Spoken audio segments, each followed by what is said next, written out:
Hey, what's up guys? This is Anthony from Anthony's Customs, and for this review we are looking at the Figma Ninja Slayer that came out last year. This is not the new figure, that's not actually a Ninja Slayer figure, this is the older one, but one of my customers slash friends sent this to me to be reviewed, so that's what we're doing.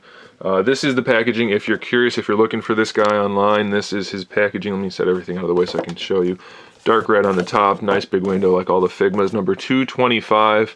That's how you know it's not a fake or a bootleg. That's the katakana for the name. It says Ninja Slayer, basically. Almost sounds exactly the same in the Japanese.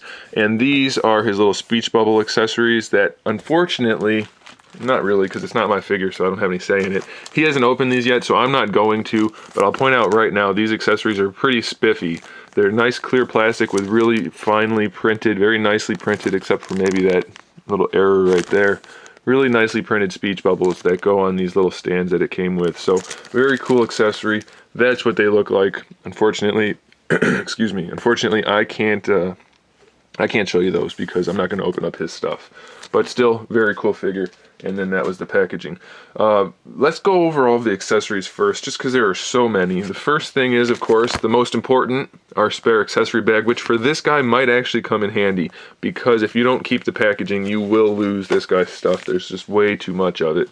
Then we have bonus hands, which is kind of like just a relaxed do stuff hand. Then he's got the two hands put together.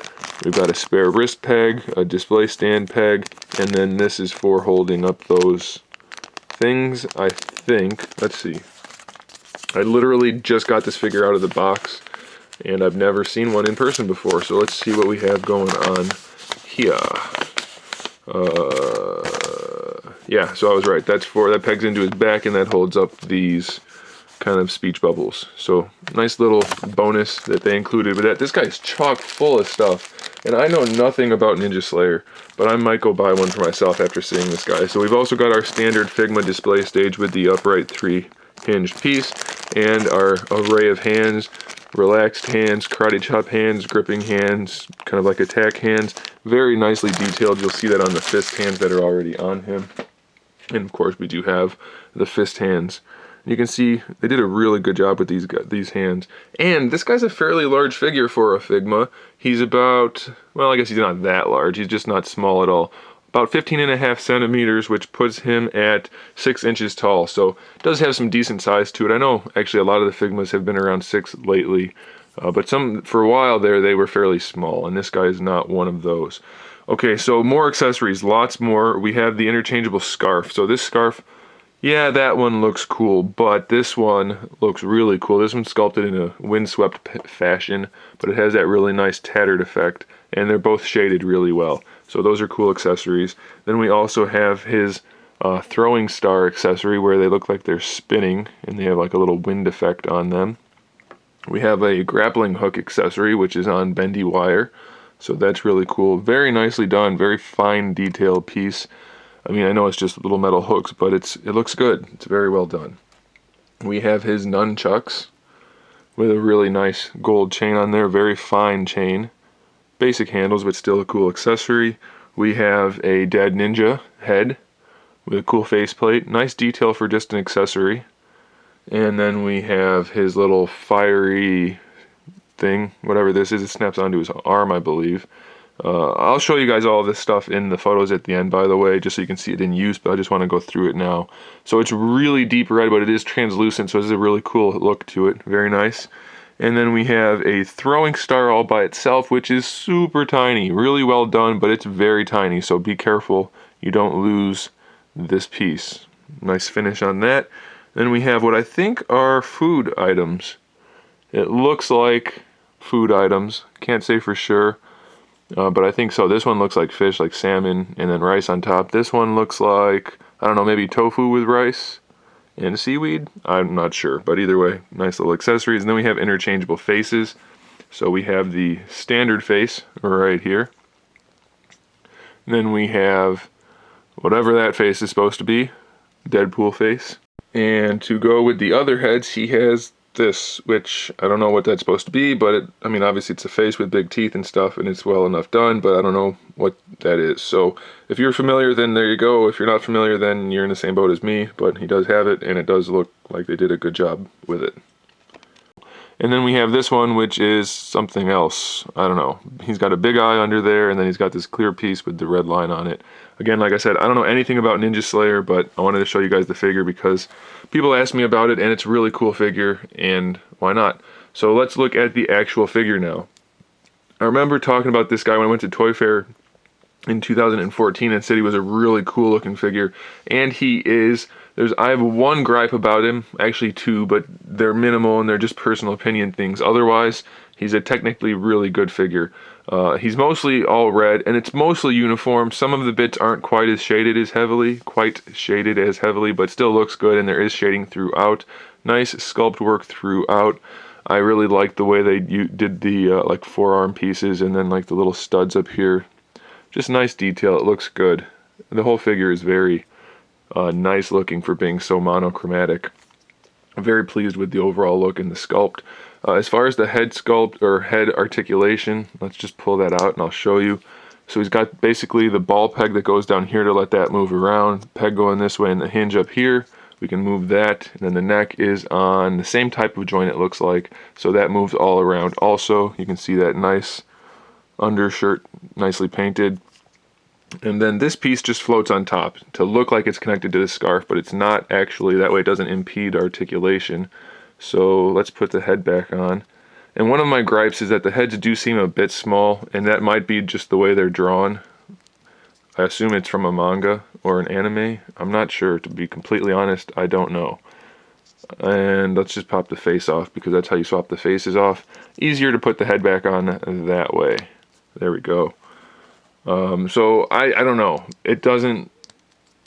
The head does look a little small to me, and maybe that's accurate. I don't know. The scarf is on a hinge, standard Figma hinge, so it'll swivel at both connections, and you can pretty much pose it however you want to.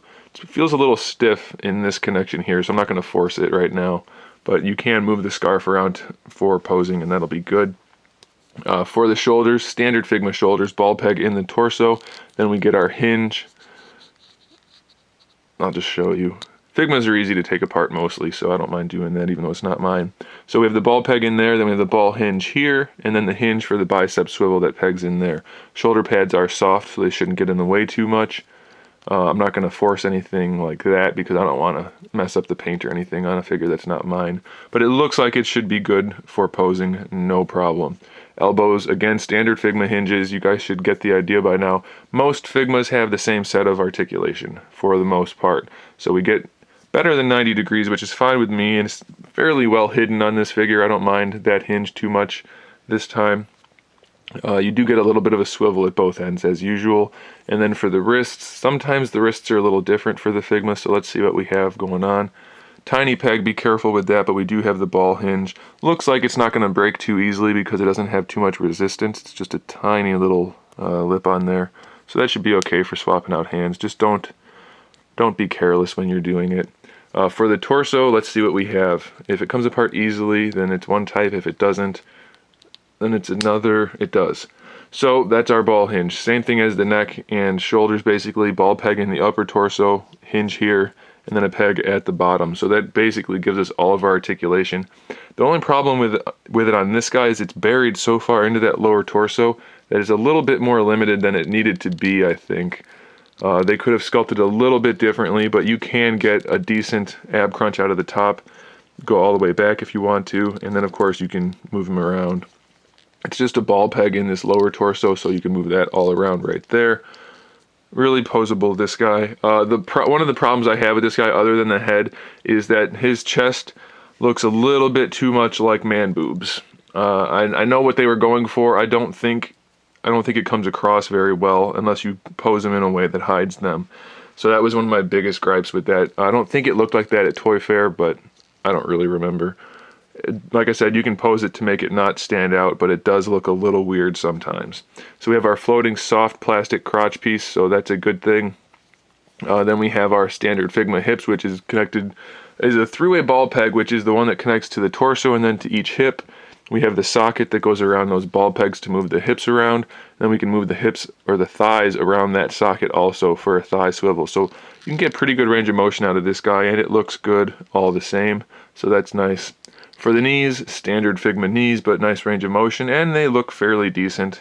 We've seen much worse, so that's okay with me. And then of course you can't see them at all from the front.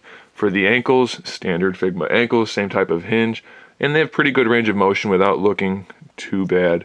You get that ankle rocker if you move the ankle around, so that's pretty good. And then lastly, we get our toe hinge, which isn't great, but it's definitely not bad. So overall, it's a solid figure. The hips feel a little loose. We have a couple issues like the head being too small, maybe, and then the man boobs being too big, maybe. But otherwise, it's a really good figure, so I definitely suggest you check it out. If you're into Ninja Slayer, this is one for you. If you're just into cool figures, this also might be one for you. So stick around here at the end for some photos showing you this guy in action, and I think he might still be in stock at Big Bad Toy Store, so check him out using that link in the description below and get yourself one if you like it. If you like this video, guys, give me a thumbs up. I do appreciate that, and it does help me out. And I suggest you subscribe if you haven't already so you can see my upcoming figure reviews, custom figures, and other good stuff. And in the meantime, keep collecting.